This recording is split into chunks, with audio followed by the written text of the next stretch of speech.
ഇപ്പോൾ രാഹുൽ മാങ്കൂട്ടത്തിൽ വ്യക്തിപരമായിട്ട് എനിക്ക് ഏറെ അറിയാവുന്ന എൻ്റെ ഒരു സുഹൃത്തും ഒരു അനിയനെ പോലുള്ളൊരു സുഹൃത്തും ഒക്കെയാണ്. പക്ഷേ ഈ നല്ലൊരു ചെറുപ്പക്കാരനുമാണ്. പക്ഷേ പാർട്ടി സെക്രട്ടറി ഗോവിന്ദൻ ഒന്ന് പറയുന്നു, അതല്ല ഞാൻ പറയുന്ന ശരിയെന്ന് സംസ്ഥാന കമ്മിറ്റി അംഗം കൃഷ്ണദാസ് പറയുന്നു. പാലക്കാട് ജില്ലാ സെക്രട്ടറി വേറൊന്ന് പറയുന്നു, സ്ഥാനാർത്ഥി വേറൊന്ന് പറയുന്നു. കൻ്റോൺമെൻറ്റ് ഹൗസിൽ നിന്ന് ക്ലിഫ് ഹൗസിലേക്ക് താമസം മാറുന്ന ആ ദിവസങ്ങൾ എണ്ണി കഴിയുകയാണ് അദ്ദേഹം. അപ്പോൾ അതിൻ്റെ ഒരു എന്താ മനസ്സിനകത്തുള്ളൊരു ചാഞ്ചാട്ടോ വെപ്രാളോ ഏതാണ്ടൊക്കെയാണ് അദ്ദേഹത്തിൻ്റെ മനസ്സിനകത്തുള്ളത്. മുഖ്യമന്ത്രി സ്ഥാനത്തേക്ക് അല്ലെങ്കിൽ അതൊരു പ്ലാനിങ്ങോട് നീങ്ങുന്ന വി ഡി സതീശൻ നേരത്തെ പറഞ്ഞതുപോലെ അങ്ങനെ നീങ്ങുന്ന വി ഡി സതീശനെതിരെ സ്വാഭാവികമായും കോൺഗ്രസിനുള്ളൊരു പട തന്നെ രൂപപ്പെടും. ഉമ്മൻചാണ്ടിയുടെ മകൻ ചാണ്ടി ഉമ്മനെ നിർത്തിയപ്പം അവിടെയും കിട്ടിയൊരു സഹതാപതരംഗവും ഭേദപ്പെട്ട ഭൂരിപക്ഷവും. ഈ രണ്ട് തെരഞ്ഞെടുപ്പും തൻ്റെ അക്കൗണ്ടിൽ കുറിക്കാനുള്ള വ്യഗ്രതയായിരുന്നു വി ഡി സതീശന്. കള്ളപ്പണ റെയ്ഡുമായി ബന്ധപ്പെട്ട പ്രശ്നങ്ങൾ വന്ന സമയത്ത് വിഷ്വലുകളുടെ ഒരു പൂരമായിരുന്നു. വിഷ്വൽ അങ്ങോട്ട് പറഞ്ഞു. പക്ഷേ ആ വിഷ്വലിനിടയിൽ CPM ഏറ്റവും ബാധിക്കുന്ന ഒരു വിഷ്വൽ പുറത്തു വന്നു. നമ്മുടെ ചൈനീസ് പടക്കം പൊട്ടുന്ന പോലെ ഈ പടക്കവും പെരുക്കവും പൊട്ടിച്ചു കഴിഞ്ഞാൽ അത് എങ്ങോട്ടൊക്കെ തെറിച്ച് പോകുന്ന അറിയാവത്തില്ല. അതുപോലാണ് ഇപ്പോൾ ഈ ഇലക്ഷനകത്ത് പാലക്കാട് നിയോജക മണ്ഡലത്തിലെ ക്രോസ് വോട്ട് എങ്ങോട്ടൊക്കെ പോവും, ആരെയൊക്കെ എഫക്റ്റ് ചെയ്യുമെന്നൊക്കെ ഉള്ള ഒന്നും പറയാനൊക്കെ. കേരളത്തിൽ ഞാൻ ഒരുപാട് ഇലക്ഷൻ 91 മുതലുള്ള ഇലക്ഷനുകൾ ഞാൻ റിപ്പോർട്ട് ചെയ്യാൻ പോയിട്ടുണ്ട്. എല്ലാ മണ്ഡലത്തിലും പോയിട്ടുണ്ട്. ഇത്രയും വൃത്തികെട്ട രാഷ്ട്രീയ അടിയൊഴുക്ക് അന്തർനാടകങ്ങൾ നടക്കുന്ന ഒരു തിരഞ്ഞെടുപ്പ് വേറില്ല. അതാണ് അതിൻ്റെ സത്യം.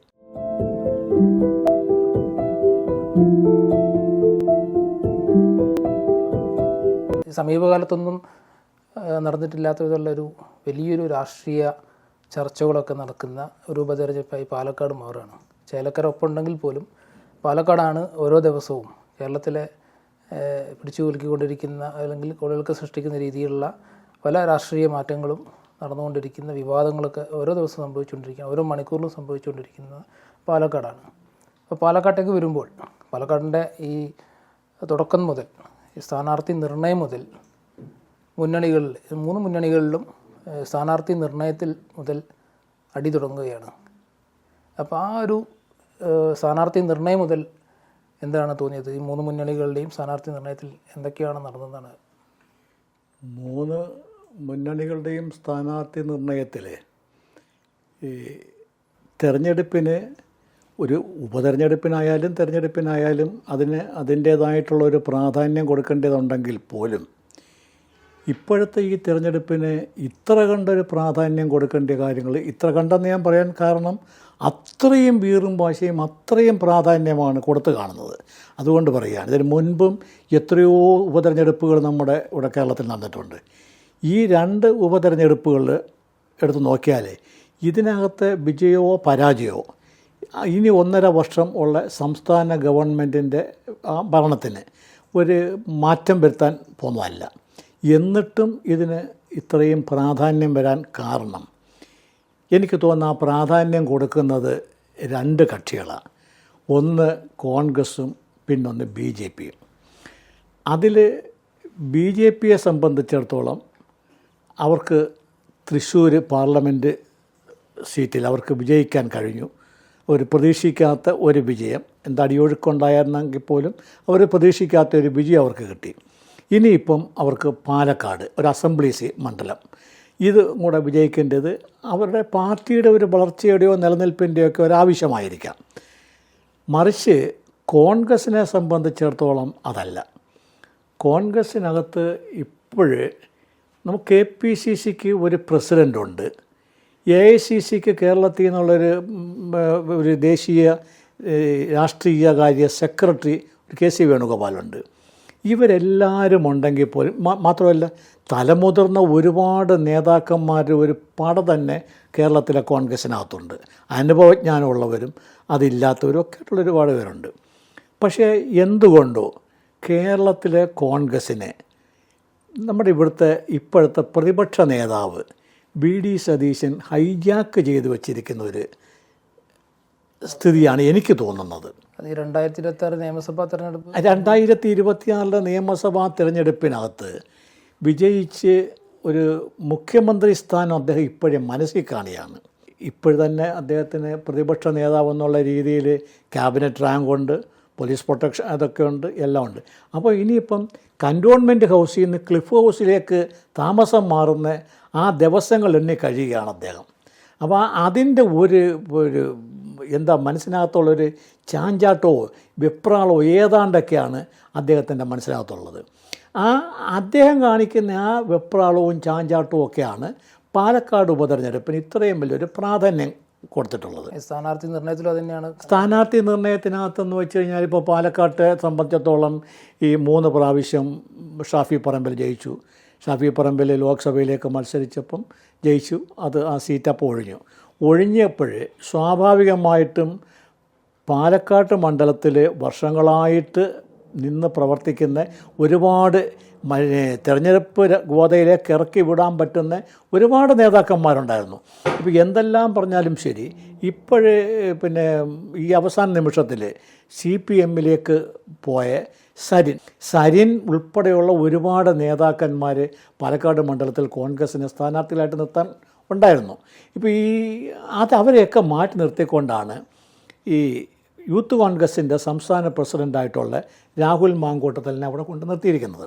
അപ്പോൾ രാഹുൽ മാങ്കൂട്ടത്തിൽ വ്യക്തിപരമായിട്ട് എനിക്ക് ഏറെ അറിയാവുന്ന എൻ്റെ ഒരു സുഹൃത്തും ഒരു അനിയനെ പോലൊരു സുഹൃത്തും ഒക്കെയാണ്. പക്ഷേ ഈ നല്ലൊരു ചെറുപ്പക്കാരനുമാണ്. പക്ഷേ പത്തനംതിട്ടയിൽ നിന്നും രാഹുൽ മാങ്കൂട്ടത്തലിനെ പാലക്കാട്ട് കൊണ്ട് നിർത്തേണ്ട കാര്യം ഉണ്ടായിരുന്നു.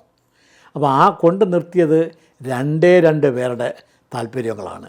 അതിനകത്ത് KPCC പ്രസിഡൻറ്റിൻ്റെ താല്പര്യമില്ല, പിന്നെ ബാക്കി പാർട്ടിക്കകത്ത് മറ്റ് പലരുടെയും താല്പര്യമില്ല. ഷാഫി പറമ്പിലിൻ്റെയും BD സതീശിൻ്റെയും ഈ 2 വ്യക്തികളുടെ താല്പര്യങ്ങൾ മാത്രം അവരുടെ ഒരു അപ്രമാദിത്വം പ്രകടിപ്പിക്കാനുള്ളൊരു അവസരമായിട്ടും കൂടാണ് അവർ ഈ സ്ഥാനാർത്ഥി നിർണയത്തെ കണ്ടത്. ഈ ഇടതുപക്ഷത്തിൻ്റെ സ്ഥാനാർത്ഥി വന്ന സരിൻ തുടക്കത്തിൽ ഈ ഒരു വിഷയം പറഞ്ഞുകൊണ്ടാണ് കോൺഗ്രസ് വിടുന്നത്.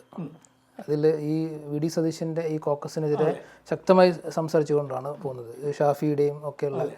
ഒപ്പം തന്നെ പാലക്കാട് ജില്ലാ DCC മുരളീധരൻ്റെ പേര് പറഞ്ഞു കത്ത് പുറത്തു വരികയും ചെയ്തു.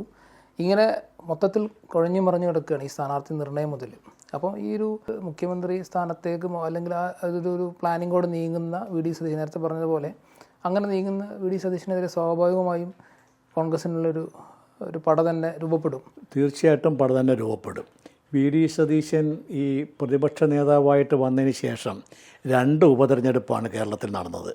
PT തോമസിൻ്റെ മരണത്തെ തുടർന്ന് വന്ന ഉപതെരഞ്ഞെടുപ്പും ഉമ്മൻചാണ്ടിയുടെ മരണത്തെ തുടർന്ന് വന്ന ഉപതെരഞ്ഞെടുപ്പും. ഈ 2 തെരഞ്ഞെടുപ്പിനകത്തും സ്വാഭാവികമായിട്ടും കോൺഗ്രസ് വിജയിച്ചു, ഭേദപ്പെട്ട ഭൂരിപക്ഷവും കിട്ടി. സ്വാഭാവികമായിട്ടും എന്ന് ഞാൻ പറയാൻ കാരണമെന്ന് വെച്ചാൽ ഇത് രണ്ടും ഈ കോൺഗ്രസിൻ്റെ സിറ്റിംഗ് സീറ്റായിരുന്നു. ഒന്നെന്ന് വെച്ച് കഴിഞ്ഞാൽ ശ്രീ PT തോമസ് കേരളത്തിലെ പൊതുവെ നല്ല അംഗീകാരമുള്ള മാന്യനായിട്ടുള്ളൊരു രാഷ്ട്രീയക്കാരനാണ്. അദ്ദേഹത്തിൻ്റെ മരണത്തോട് കേരളത്തിലെ ജനങ്ങൾക്ക് വളരെയേറെ ദുഃഖമുണ്ടായിരുന്നു. അപ്പോൾ അതിൻ്റെ ഒരു സഹതാപം അദ്ദേഹത്തിൻ്റെ ഭാര്യയെ നിർത്തിയപ്പം കിട്ടി അവർ ഭേദപ്പെട്ട ഭൂരിപക്ഷത്തിൽ വിജയിക്കുകയും ചെയ്തു. ഇപ്പോഴത്തെ പുതുപ്പള്ളിയിൽ ശ്രീ ഉമ്മൻചാണ്ടി നമുക്കറിയാം, ഉമ്മൻചാണ്ടിയോട് കേരളത്തിലെ ജനങ്ങൾക്കുള്ളൊരു താല്പര്യം, പ്രത്യേകിച്ചും പുതുപ്പള്ളിക്കാർക്ക്. അപ്പോൾ ആ ഉമ്മൻചാണ്ടിയുടെ മരണത്തെ തുടർന്ന് ഉമ്മൻചാണ്ടിയുടെ മകൻ ചാണ്ടി ഉമ്മനെ നിർത്തിയപ്പം അവിടെയും കിട്ടിയൊരു സഹതാപ തരംഗവും ഭേദപ്പെട്ട ഭൂരിപക്ഷവും. ഈ 2 തെരഞ്ഞെടുപ്പും തൻ്റെ അക്കൗണ്ടിൽ കുറിക്കാനുള്ള വ്യഗ്രതയായിരുന്നു VD സതീശന്. ഞാനാണിതിൻ്റെ എല്ലാം എന്ന് വരുത്തി തീർക്കാനുള്ളൊരു വ്യഗ്രത. നിമിഷങ്ങളിൽ KPCC പ്രസിഡൻ്റായിട്ടുള്ള തർക്കം ഉൾപ്പെടെ അത് നമുക്ക് ഓർമ്മയിലുണ്ട്. തർക്കം ഉൾപ്പെടെ മൈക്ക് വിവാദമൊക്കെ. അപ്പോൾ അവിടെയൊക്കെ പിടിച്ചു വാങ്ങൽ സാധാരണ ഈ പാലക്കാട് സ്ഥാനാർത്ഥി നിർണയത്തിലും ഉണ്ടായിട്ടുണ്ട്. അപ്പം അവിടെ 2 ജയിച്ചത് ആരുടെയും കഴിവ് നമുക്ക് കാണേണ്ടത് ഈ 2 സീറ്റിൽ പാലക്കാട്ടും ചേലക്കരയിലും. അതിൽ പാലക്കാട്ടെ സംബന്ധിച്ചിടത്തോളം കോൺഗ്രസ് ഇപ്പോൾ 3 പ്രാവശ്യം പിന്നെ ഷാഫി പറമ്പിൽ ജയിച്ചു. അതിനു മുമ്പ് ഈ UDFൻ്റെ എന്തോന്നായിട്ട് CM സുന്ദരൻ ജയിച്ചിട്ടുണ്ട്. അങ്ങനെ കോൺഗ്രസ്സിന് കുറച്ച് ഒരു മേൽക്കൈ പലപ്പോഴും കിട്ടിയിട്ടുള്ളൊരു മണ്ഡലമാണ്. ചേലക്കര അങ്ങനെയല്ല. ചേലക്കരയിൽ കൂടുതൽ പ്രാവശ്യവും ജയിച്ചിട്ടുള്ളത് LDF ആണ്. അപ്പം ഈ 2 മണ്ഡലത്തിലെയും ഭരണം വിജയമോ പരാജയമോ ഞാൻ നേരത്തെ പറഞ്ഞതുപോലെ ഗവൺമെൻറ്റിൻ്റെ നിലനിൽപ്പിനെ ബാധിക്കത്തില്ല. എന്നാൽ പോലും ഇവരിപ്പോൾ പറയുന്നതെന്ന് വെച്ച് കഴിഞ്ഞാൽ ഇത് ക്വാർട്ടർ ഫൈനലാണ്, വരാൻ പോകുന്ന പഞ്ചായത്ത് മുനിസിപ്പൽ തിരഞ്ഞെടുപ്പ് സെമി ഫൈനലാണ്, അത് കഴിഞ്ഞാൽ വരുന്ന അസംബ്ലി തിരഞ്ഞെടുപ്പ് ഫൈനലാണ്. അപ്പോൾ ഇത് എല്ലാം പറയുന്നത് മാധ്യമങ്ങൾ പറയും. മാധ്യമങ്ങൾക്ക് പലപ്പോഴും ഇങ്ങനെ ചില ആലങ്കാരിക ഭാഷകൾ ഉപയോഗിച്ചുകൊണ്ട് പറഞ്ഞ് ജനങ്ങളെ ഒരു മുൾമുനയിൽ നിർത്തുന്ന ഒരു രീതിയുണ്ട്. പക്ഷേ ഇവിടെ ഇതെല്ലാം പറയുന്നത് പ്രതിപക്ഷ നേതാവാണ്. കാര്യം അദ്ദേഹത്തിൻ്റെ മനസ്സിനകത്ത് മൊത്തം ഇപ്പം അടുത്ത സെമി ഫൈനൽ ഇങ്ങനെ ഇരിക്കുകയാണ്. പക്ഷേ അതെല്ലാം ഇവിടെ എത്രത്തോളം വിലപ്പോകുമെന്നുള്ളത് കണ്ടറിയണമെന്ന് ഞാൻ പറയാൻ കാര്യം, ഈ സ്ഥാനാർത്ഥി നിർണയം മുതൽ നമുക്ക് പാലക്കാട് എടുത്തു കഴിഞ്ഞാൽ സ്ഥാനാർത്ഥി നിർണയം മുതൽ പാലക്കാട് കോൺഗ്രസ്സിനകത്തുണ്ടായിക്കൊണ്ടിരിക്കുന്ന അടികൾ അത് പലതും പുറത്തോട്ട് വരുന്നില്ല. തെരഞ്ഞെടുപ്പിൻ്റെ ഈ വോട്ടെണ്ണി കഴിയുമ്പോഴായിരിക്കും അത് എത്രത്തോളം ഉണ്ടായിരുന്നെന്ന് ജനം മനസ്സിലാക്കാൻ പോകുന്നത്. ആദ്യമേ നേരത്തെ നമ്മൾ പറഞ്ഞ പോലെ സ്ഥാനാർത്ഥിയെ തീരുമാനിച്ചത്, പിന്നെ ഇതിനകത്ത് ഇപ്പം ഈ പ്രതിപക്ഷ നേതാവിൻ്റെ ഈ മേധാവിത്വത്തിന് ഒരടി കൊടുക്കണമെന്ന് കോൺഗ്രസ്സിനകത്ത് നല്ലൊരു വിഭാഗത്തിന് താല്പര്യമുണ്ട്. കോൺഗ്രസ് ഇപ്പം UDF സ്ഥാനാർത്ഥി നിർണ്ണയിക്കുമുണ്ടായ തർക്കങ്ങൾ നമ്മൾ കണ്ടു. ഇപ്പം ഷാനിബ് ഉൾപ്പെടെയുള്ള ആളുകൾ കൊഴിഞ്ഞു പോകുന്നു. ഒരു യൂത്ത് കോൺഗ്രസ്സിൽ തന്നെയുള്ള പല ആളുകളും അഭിപ്രായ വ്യത്യാസങ്ങൾ പറയുന്നുണ്ട്. പഞ്ചായത്ത് തലത്തിൽ വരുമ്പോൾ അവിടെയും പല ആളുകളും കോൺഗ്രസിന് ഈ ഒരു ഷാഫിയുടെ അപ്രമാദിത്വം, ഷാഫി പാലക്കാട് വിട്ടുപോയിട്ടും ഷാഫി പാലക്കാട് പിടിച്ചു നിർത്തുന്നു, ഷാഫിയുടെ കൈകളിൽ സ്വന്തം കൈപ്പിടിയിൽ നിർത്തുന്നു, സ്വന്തം ഏറ്റവും അടുത്ത ആളായ രാഹുൽ മാങ്കൂട്ടത്തിനെ കൊണ്ട് നിർത്തുന്നു. ഈ രീതിയിലുള്ള തർക്കം അവിടെ നടക്കുന്നുണ്ട്. സമാനമായ രീതിയിൽ മറുഭാഗത്ത് നോക്കിക്കഴിഞ്ഞാൽ CPM ഭാഗത്തും ഇതേ രീതിയിലുള്ള ഒരു ഉള്ളിൽ അവരുടെ പൊട്ടിത്തെറികളുണ്ട്. അത് പല രീതിയിൽ ആ പൊട്ടിത്തെറികൾ പുറത്ത് വന്നുകൊണ്ടിരിക്കുകയാണ്. BJP-യിലേക്ക് വന്നാൽ BJP ഇപ്പം ഏറ്റവും അവസാനം സന്ദീപ് വാര്യരുടെ വിഷയം, അതപ്പോൾ RSS ഇടപെട്ടിട്ട് ആ വെടിനിർത്തൽ പ്രഖ്യാപിച്ച് പോയതാണെങ്കിൽ പോലും വീണ്ടും സന്ദീപ് വാര്യർ പറയേണ്ട കാര്യങ്ങൾ പറഞ്ഞുകൊണ്ടേയിരിക്കുകയാണ്. അദ്ദേഹം CPM-ലേക്ക് പോകുന്നുള്ള ചർച്ച നടക്കുന്നുണ്ട്. അങ്ങനെ ചർച്ചകളൊക്കെ നടക്കുന്നുണ്ട്. അപ്പോൾ പാലക്കാട് എനിക്ക് തോന്നുന്നു എല്ലാ മൂന്ന് മുന്നണിയിലും ഈ ഒരുപോലെ പൊട്ടിത്തെറികൾ സംഭവിച്ചുകൊണ്ടാണ്. അപ്പോൾ ഈ ക്രോസ് വോട്ടുകളുടെ ഒരു പ്രളയമായിരുന്നു. അത് എങ്ങോട്ട് എതിലേക്കൂടൊക്കെ പോകുന്ന നമ്മുടെ ചൈനീസ് പടക്കം പൊട്ടുന്ന പോലെ ഈ പടക്കവും പെരുക്കവും പൊട്ടിച്ചു കഴിഞ്ഞാൽ അത് എങ്ങോട്ടൊക്കെ തെറിച്ച് പോകുന്ന അറിയാവത്തില്ല. അതുപോലാണ് ഇപ്പോൾ ഈ ഇലക്ഷനകത്ത് പാലക്കാട് നിയോജക മണ്ഡലത്തിലെ ക്രോസ് വോട്ട് എങ്ങോട്ടൊക്കെ പോവും, ആരെയൊക്കെ എഫക്റ്റ് ചെയ്യുമെന്നൊക്കെ ഉള്ള ഒന്നും പറയാനൊക്കത്തില്ല. അപ്പോൾ അത് നേരത്തെ ഇപ്പോൾ തൃശ്ശൂർ പൂരമായി ബന്ധ വിഷയങ്ങളൊക്കെ വന്നു. അപ്പോൾ തൃശ്ശൂരിലെ റിസൾട്ട് സുരേഷ് ഗോപിയുടെ വിജയം, ഈ തൃശ്ശൂർ ഇപ്പം കാണുന്നൊരു ഇപ്പം ഇവിടെ BJP അവരുടെ പ്രവർത്തനം ഒന്നുകൂടി ഊർജിതമാക്കിയിട്ടുണ്ട് പല മേഖലകളിലും, അവരുടെ മെമ്പർഷിപ്പ് ക്യാമ്പയിനായിട്ടും ഒക്കെ. അപ്പോൾ അടുത്ത നിയമസഭ ആകുമ്പോഴേക്കും ഈ സുരേഷ് ഗോപി നേടിയൊരു വിജയം അതൊരു ഊർജ്ജമാക്കിക്കൊണ്ട് ഒരു അടിത്തട്ടിൽ അവർ കാര്യമായിട്ട് വർക്ക് ചെയ്യുന്നുണ്ടെന്നുള്ളൊരു കാര്യങ്ങളാണ് പുറത്തേക്ക് വന്നുകൊണ്ടിരിക്കുന്നത്. അപ്പോൾ ഇത് ഈ പാലക്കാട്ടേക്ക് വരുന്ന സമയത്ത് ഇപ്പം അവിടെയും ഈ സമാനമായ രീതിയിൽ ഈ പാലക്കാട് പിടിച്ചെടുക്കാൻ വേണ്ടിയുള്ള ഇപ്പം നേരത്തെ ആരോപണം വന്നതുപോലെ CPM BJP ഒരു ബാന്ധവം ഡീലിനെ കുറിച്ചൊക്കെ നടക്കുന്നുണ്ട്. ഇപ്പോൾ കഴിഞ്ഞ ദിവസം രാഹുൽ മാങ്കൂട്ടത്തിൻ്റെ ഈ കള്ളപ്പണ റെയ്ഡുമായി ബന്ധപ്പെട്ട പ്രശ്നങ്ങൾ വന്ന സമയത്ത് വിഷ്വലുകളുടെ ഒരു പൂരമായിരുന്നു, വിഷ്വൽ അങ്ങോട്ട് പറഞ്ഞു. പക്ഷേ ആ വിഷ്വലിനിടയിൽ CPM-നെ ഏറ്റവും ബാധിക്കുന്ന ഒരു വിഷ്വൽ പുറത്തു വന്നു. റഹീമും രാജേഷും തമ്മിലുള്ള അവരൊരുമിച്ച് രാഹുലിനെ പിടിക്കാൻ വേണ്ടി നിൽക്കുന്ന ഒരുപോലെ. അപ്പോൾ ഈ കള്ളപ്പണത്തിൻ്റെ വിഷയത്തിൽ ഏറ്റവും കൂടുതൽ ഇപ്പം കൊടകര വിഷയവുമായി ബന്ധപ്പെട്ട് സുരേന്ദ്രനൊക്കെ അങ്ങ് നിൽക്കുന്ന വിഷയങ്ങളിൽ അത്തരം വിഷയങ്ങളിലൊരു ക്യാമ്പയിനോ അല്ലെങ്കിൽ ഒരു സമരമാർഗ്ഗങ്ങളൊക്കെ ഉന്നയിച്ചിട്ട് BJP-നെ പ്രതിരോധത്തിലാക്കേണ്ട സമയത്ത് ഇവിടെ BJP-യുടെ തിരുവനന്തപുരം ജില്ലാ പ്രസിഡൻറ്റും A. റഹീമിനെപ്പോലുള്ള മുതിർന്ന CPM-ലെ ഒരു നേതാവും യുവ നേതാക്കളൊരാളായ റഹീമൊക്കെ ഒരുമിച്ച് നിന്നിട്ട് അവിടെ എന്തൊക്കെയോ ചർച്ച ചെയ്ത് ഒരു ഫൈറ്റ് ചെയ്യുന്ന ആ ഒരു ഇതുണ്ടല്ലോ, നമുക്ക് ഒരുമിച്ച് അവനെ പിടിക്കണം എന്ന് സംസാരിക്കുന്ന ഫീലാണ് അവിടെ കാണുന്നത്. ശത്രുവിൻ്റെ ശത്രു മിത്രം എന്നൊരു ചൊല്ലുണ്ടല്ലോ, ഉണ്ട് അതുപോലാണ്. കാര്യം എന്ന് വെച്ചാൽ ഇപ്പോഴീ CPM-നെ സംബന്ധിച്ചിടത്തോളം ഈ കോൺഗ്രസ് രഹിതമായിട്ടുള്ള ഒരു കേരളമാണ് അവർക്ക് ആവശ്യം. BJP-യെ സംബന്ധിച്ചോളം കോൺഗ്രസ് രഹിത ഭാരതവും. അപ്പോൾ ഇവർക്ക് രണ്ടുപേർക്കും ഈ തുല്യ താല്പര്യങ്ങളാണ് ഉള്ളത്. ആ രണ്ട് തുല്യ താല്പര്യങ്ങൾ തമ്മിൽ ഒന്നിക്കുമ്പോഴേ ഇവർ രണ്ടുപേരും കോൺഗ്രസ്സിനെ ഏത് രീതിയിലെങ്കിലും നിലംപരിശാക്കാനായിട്ടാണ് ശ്രമിക്കുന്നത്. അപ്പോൾ അവിടെ വേറൊരു ലക്ഷ്യം ഇവർക്കുണ്ട്. BJP-യുടെ കേന്ദ്ര നയങ്ങളെ കേന്ദ്ര ഗവൺമെൻറ്റിൻ്റെ വിരുദ്ധ സ്വഭാവങ്ങളെ അത് ചർച്ചയാവത്തില്ല. ഇപ്പുറത്ത് CPM-ൻ്റെ ഇടതുപക്ഷ ഗവൺമെൻറ്റിൻ്റെ ഈ ഭരണവിരുദ്ധത അതും ഇവിടെ ചർച്ചയാവത്തില്ല. ഇവിടെ ചർച്ചയാവുന്നത് ഒരു പെട്ടി, ഒരു നീലപ്പെട്ടി, അത് അങ്ങോട്ട് കൊണ്ടുപോയി ഇങ്ങോട്ട് കൊണ്ടുപോയി, ഈ വിഷയങ്ങളാണോ ഇവിടെ ചർച്ച ചെയ്യേണ്ടത്? കൃഷ്ണദാസ് പറഞ്ഞതിൻ്റെ കറക്റ്റാണ്. NN കൃഷ്ണദാസ് അത് പച്ചയായിട്ട് പറഞ്ഞു. അപ്പോൾ പച്ചയായിട്ട് പറഞ്ഞു, അതും ഒരു വിവാദമായി. എന്താണ് നിങ്ങൾ പറയുന്നതെന്ന് പാർട്ടി സെക്രട്ടറി ഗോവിന്ദൻ ഒന്ന് പറയുന്നു, അതല്ല ഞാൻ പറയുന്ന ശരിയെന്ന് സംസ്ഥാന കമ്മിറ്റി അംഗം കൃഷ്ണദാസ് പറയുന്നു, പാലക്കാട് ജില്ലാ സെക്രട്ടറി വേറൊന്ന് പറയുന്നു, സ്ഥാനാർത്ഥി വേറൊന്ന് പറയുന്നു. ഇങ്ങനെ വിരുദ്ധമായിട്ടുള്ള അഭിപ്രായങ്ങളും അടിയൊഴുക്കുകളും ആകെ കൂടി കേരളത്തിൽ ഞാൻ ഒരുപാട് ഇലക്ഷൻ 91 മുതലുള്ള ഇലക്ഷനുകൾ ഞാൻ റിപ്പോർട്ട് ചെയ്യാൻ പോയിട്ടുണ്ട്, എല്ലാ മണ്ഡലത്തിലും പോയിട്ടുണ്ട്. ഇത്രയും വൃത്തികെട്ട രാഷ്ട്രീയ അടിയൊഴുക്ക് അന്തർനാടകങ്ങൾ നടക്കുന്ന ഒരു തിരഞ്ഞെടുപ്പ് കയറിയില്ല. അതാണ് അതിൻ്റെ സത്യം. ഇത്രയും ആളുകൾ താമസിക്കുന്ന ഒരു ഹോട്ടലിൽ ഇങ്ങനെ ഒരു കള്ളപ്പണം കൊണ്ടുവരും, അതൊരു മത്സരിക്കുന്ന സ്ഥാനാർത്ഥി കൊണ്ടുവരുന്നു എന്ന് പറയുന്നു. അതിന് പിറകെ ഒരു ക്യാമ്പയിൻ നടക്കുന്നു. അത് തെളിയിക്കേണ്ട ബാധ്യത പോലെ രാഹുൽ മാങ്കൂട്ടത്തിൽ അതിനെ കൗണ്ടർ ചെയ്യുന്നു. അങ്ങനെ പല രീതിയിലുള്ള ഇത് നടക്കുന്നുണ്ട്. അപ്പോൾ CPM-ൻ്റെ ഭാഗത്ത് തന്നെ വരുന്ന വെച്ചാൽ ആ പെട്ടി വലിച്ചെറിയുമെന്നാണ് NN കൃഷ്ണദാസ് പറയുന്നത്. കാരണം ഇതല്ല പാലക്കാടിന് ആവശ്യം. പാലക്കാട് അതെ വികസനം ചർച്ച ചെയ്യേണ്ട സ്ഥലത്ത് അനാവശ്യമായ ചർച്ചകളിലൂടെയാണ് ഈ കോൺഗ്രസ് ഉണ്ടാക്കുന്ന ട്രാപ്പിൽ സഖാക്കൾ പോയി വീണു. അതായത് അവിടുത്തെ ഒരു രാഷ്ട്രീയ അല്ലെങ്കിൽ ഈ തെരഞ്ഞെടുപ്പ് തന്ത്രങ്ങളിൽ താൻ ഭാഗവാക്കല്ല എന്ന് അദ്ദേഹം നേരത്തെ പറയുകയാണ്, തുറന്ന് പറയുന്ന രീതിയിൽ. അപ്പോൾ അവിടെ നികേഷ് കുമാർ അങ്ങനെയുള്ള ആളുകൾ അവിടെ തമ്പടിക്കുകയും അവരാണ് ഫേസ്ബുക്കിലൂടെ 10 ചോദ്യങ്ങളൊക്കെ രാഹുൽ മാങ്കൂട്ടത്തിനോട് ചോദിക്കുന്നത്, ഈ പെട്ടിയുമായി ബന്ധപ്പെട്ടും കള്ളപ്പണവുമായി ബന്ധപ്പെട്ട ചോദ്യങ്ങൾ ചോദിക്കുന്നത്.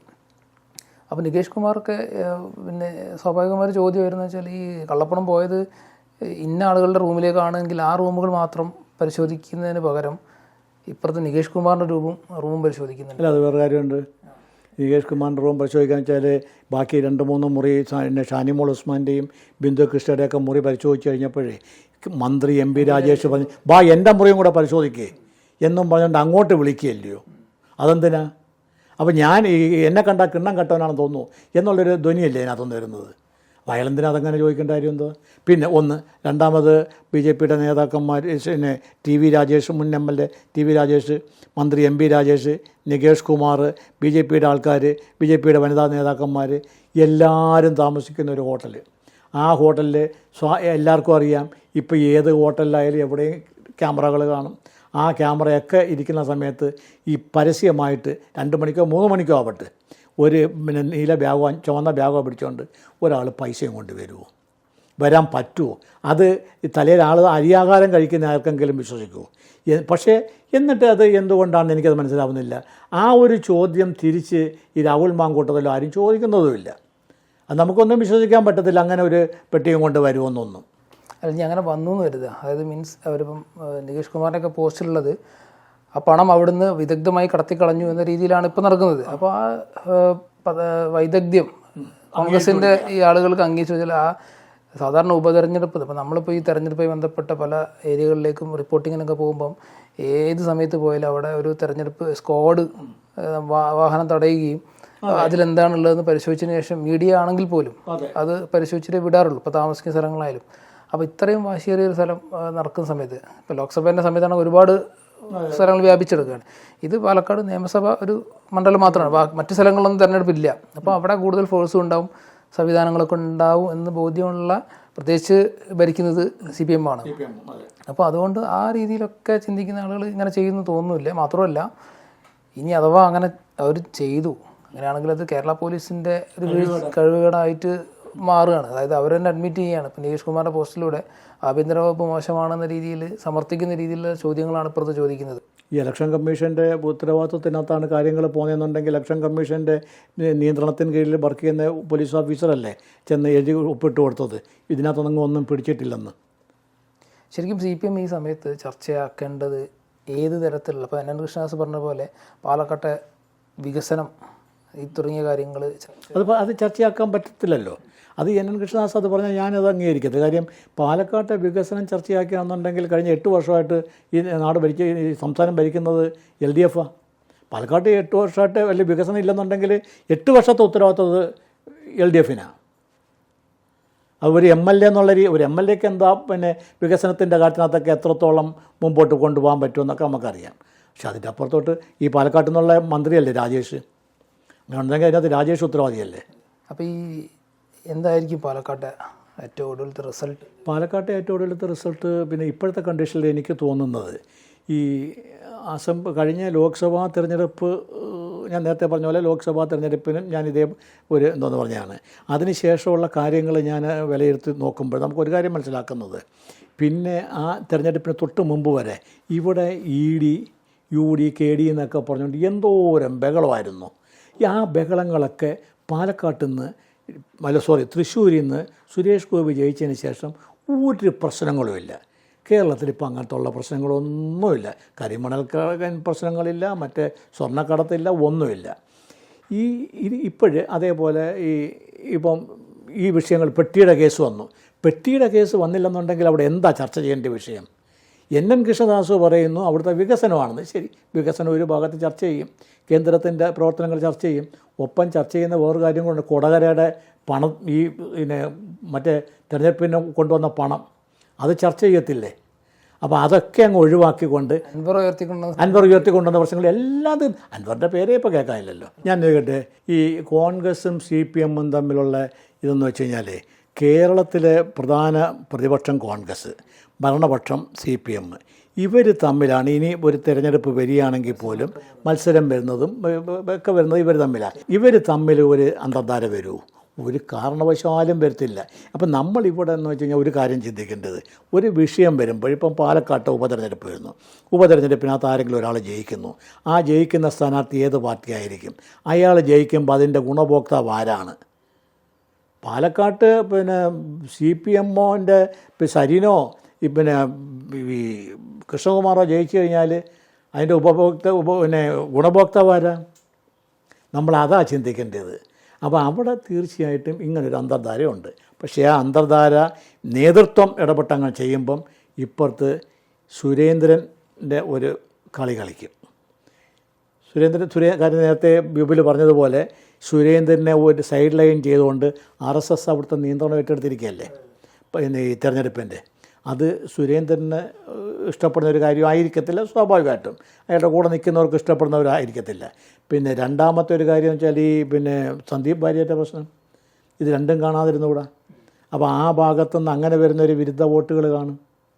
പിന്നെ സരിനെ പിടിച്ച് സ്ഥാനാർത്ഥിയാക്കിയതിൻ്റെ പേരിൽ പിന്നെ CPMൻ്റെ ആ നിലപാടിനോട് വിയോജിപ്പുള്ള CPMകാർ കാണും. അപ്പോൾ അവിടെ എ വി ഗോപിനാഥ് പിന്നെ മുരളിയുടെ പിന്നെ ഇത് കെ മുരളീധരൻ്റെ വിഷയമുണ്ട്. എന്ത് നിലക്ക് ആര് ജയിച്ചില്ല, രാഹുൽ ജയിക്കരുത്, പത്മജ നിൽക്കും. പിന്നെ ഏത് രീതിയിലും പിന്നെ ഈ ഒരു VD സതീശൻ്റെ ഈ ഒരു മേധാവിത്വത്തിനെതിരായിട്ട് ചിന്തിക്കുന്ന ഒരു ന്യൂനപക്ഷമെങ്കിലും കാണും അവിടെ. ആ ന്യൂനപക്ഷം ആരുടെ കൂടെ നിൽക്കുന്നവരാണെന്ന് ഞാൻ പറയുന്നില്ല, ഒരു ന്യൂനപക്ഷമെങ്കിലും കാണും. അങ്ങനെ നോക്കുന്നതന്നെ അവിടെയും നമുക്കൊരു തീർത്ത് പറയാൻ പറ്റാത്തൊരവസ്ഥയാണ്. അപ്പോൾ ചുരുക്കി പറഞ്ഞാൽ ജ്യോത്സ്യന്മാരൊക്കെ പറയും ഈ ജാതകം ഗണിച്ചതിന് ശേഷം അവസാനം പറയും ശേഷം ചിന്ത്യം. പാലക്കാട്ട് ഉപതെരഞ്ഞെടുപ്പിനെ പറ്റി പറയുമ്പം ശേഷം ചിന്ത്യം എന്നുള്ളൊരു വാക്കായിരിക്കും നല്ലത്. ക്രോസ് വോട്ടുകളുടെ ഒരു പൂരമായിരിക്കും അത്.